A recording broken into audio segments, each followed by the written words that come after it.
Check 1, 2. Hey traders, what is going on here? This is Chris at Verlo Trading. Wish you a great day. In today's video, we're going to talk about 4 reasons you should trade. What's really cool is that these are also 4 reasons you should not trade because you can look at them from 2 different perspectives.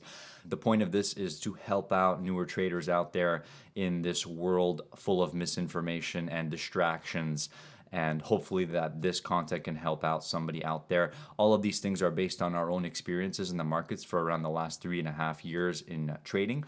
Hope you enjoyed the video. Let's get to it. And by the way, if you want to support the channel, you can check out the links in the description and to check out the brokers that we use for trading and for not trading.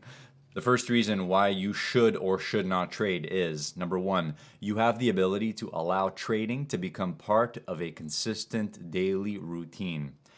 This is normally more likely with folks who have stable lives, settled down, and are balanced in multiple aspects of their life.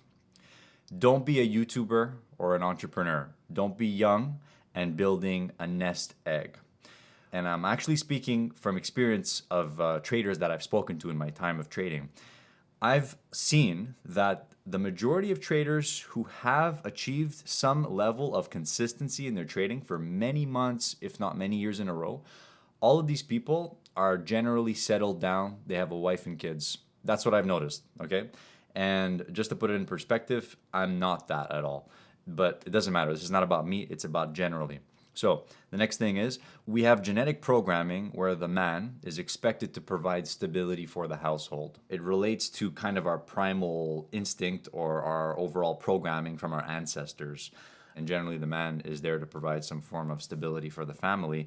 And when you are a young man, normally you're still working on building your stability. And if you're in a state of building your stability and also focusing a lot on trading, maybe there could be a little bit of a disconnect there since trading is an activity of uncertainty. At the same time, you're working on building certainty and you're using a lot of time on both of those things. It can be hard to balance sometimes. And that is why I think that it makes sense that people who are more settled down with wife and kids and a stable sort of routine and in a way a very boring lifestyle, they have a better chance of being more consistent with their trading for a longer period of time. So by focusing too much on trading, when part of us is focusing on building a nest, we are going against that genetic programming, right? That's one way of thinking about it. A trader should already have a stable nest egg, and trading is a hobby or skill that they practice and also are able to give a consistent amount of energy to, since most of their life aspects are balanced. You guys understand what I'm saying? So, if I could give you a personal example, I've definitely always struggled with the balance between the YouTube stuff and the trading stuff to the point where I realized that I actually shouldn't even be trading anymore until I can actually reach a point where I am a better version of myself that is more stable and ready to give a consistent amount of energy to my trading. Okay, so I've just come to terms with that, and I thought that it would be reasonable to share this with other people out there. So, number 2, the second reason why you should or should not trade. You do not know how the probabilities of your success can get skewed. I'm sure you have heard many people say that the markets are rigged and trading is a rigged game. This is generally common knowledge. What we would like to add is that each trader can skew the probabilities of their success in their favor or against them. Here are some ways that the probability can be skewed. First reason is understanding your method of trading and all its nuances better than the average person. Without this, you are fish in a water of sharks. You simply can't think of operating a successful business without understanding every aspect of your business and how it interacts with the environment it's meant to interact in. I've said this in multiple videos, but I just wanted to still put it in this video because I think this is one of the ways that you can skew the probability in your favor or against you. A lot of traders in the early stages, they are going from one method to the next, and they might not even know that they're doing that, but they're not focusing enough on one way of trading. They have not spent enough time developing that method of understanding the markets and the method they use for doing business. Second thing, showing up to work every day and making sure to capitalize on the entire window of opportunity.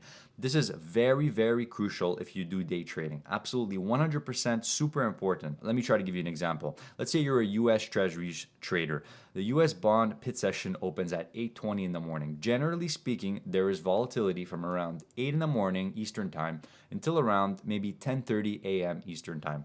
That means that is the window of opportunity from 8 a.m. until around 10:30 a.m. So if you decide to show up at 9:30 or 10 a.m., you're basically cutting your window of opportunity in half. Theoretically, if you would show up and trade at 10 a.m. and you only have half an hour left, you have less of a probability of getting more opportunities to take good trades. It's as simple as that. So you have to think of it like this. You start on point A, you end on point B. From point A to point B, there's X amount of opportunities on any given day. And as a trader, you do not know which of those opportunities will be the winners, which will be the losers, which will be the break-even trades, and which will be the absolute home runs. It's up to you to be responsible to show up to take advantage of the entire window of opportunity for your trading session, for your trading time frame. Okay, so I've made this mistake, and it's probably due to a lack of consistency in regards to waking up and getting up at the same time and trading at the same time, and also having optimal balanced state around my trading, something that I struggle with. The last point of how you can skew the probabilities in your favor or against you, and that is that you are not giving it your all. One question for you: where is trading on your list of priorities? I believe trading requires your 100% attention to really make progress. In fact, you can say that about almost anything in life. I mean, people like to multitask, but when it really comes down to it, you can achieve the highest degree of progress in something when you're really only focused on that one thing. You can't just be multitasking, expecting to get everything done at once. You can only do one thing at a time. You can't just coast along with trading while trying to balance 3 other projects. Trading is the opposite of that day job you had when you were 16, 17, when you were just kind of coasting along with it. If your priorities are not set, or if you're too caught up with other stuff, don't trade. If you are not giving it your 100% and you make a mistake, you will not be accountable for that mistake because you know that you are not even fully trying. This is called wasting time and wasting money. Next, when we involve our 100%, we are fully engaged, fully exposed, fully invested. When we do this, we're more likely to learn more about what we're doing and gain high-level insights, which means we can improve. We're improving. When you convince yourself or get into a habit of half-assing something just because you can still get by, you're playing on the losing side, unfortunately. Get out of this habit as soon as you recognize it. Stop trading until you can give it your 100%. Now we got 2 more points for you guys. The 2 more reasons, they're going to be real quick as to why you should trade or should not trade. Number 3, guys, you are a man. This one's a little funny, and I'm actually going to post the viewer demographics of my YouTube channel, and you're going to see it's something like 97% men and 0.03% women or something. So general statement: you understand that men generally have too much confidence or unstable confidence levels. Who can relate to that? Let me know in the comments below. We do not know exactly why, but it's probably related to our genetic instinct to provide stability, something about what I was mentioning before. It's probably a fact that big trading desks would prefer to hire more women risk managers and traders. Now, I don't have any data in front of me to prove any of this, but it may be true that women have an edge over men with trading. Think about it. If they say the statistic in day trading is that most people lose money, around 90%, and also most traders are also men, well, think about it. I mean, that means that the women technically have an edge over the men. Maybe I'm just making that up. Anyhow, still something very interesting that I think is worth reading about. The last reason about why you should trade or should not trade, here it is. And that is related to financial issues and issues with understanding risk tolerance. So, bottom line, of course, is that if you're not financially stable and you can't afford to totally accept the loss of your trades that you're taking, then you should not even place any trades. You should not even consider trading. Think about it. What is the real risk to reward when you're trading in that scenario? Well, when you're losing money, but you're also losing other things. We'll get to it. We'll now make a reference to a video we recently watched on the YouTube channel UK Spread Betting, free advertising for them. I'll give them credit because this is one of the best YouTube channels that provides free content about trading psychology and day trading. And, they've been around for a long time, so check them out. The video was something like Survivor's Game of Risk. That was the title of the video. So the point that they made in that video was that every individual or institution has their own level of risk tolerance, and that when that amount is surpassed, they lose the ability to manage risk, or it starts to kind of fade away and their decision making is impaired. Here's the example. If you give someone a bet with a 2-to-1 risk to reward ratio and you have a 50-50 shot of winning or losing. You lose $10 if you lose, and you make $20 if you win.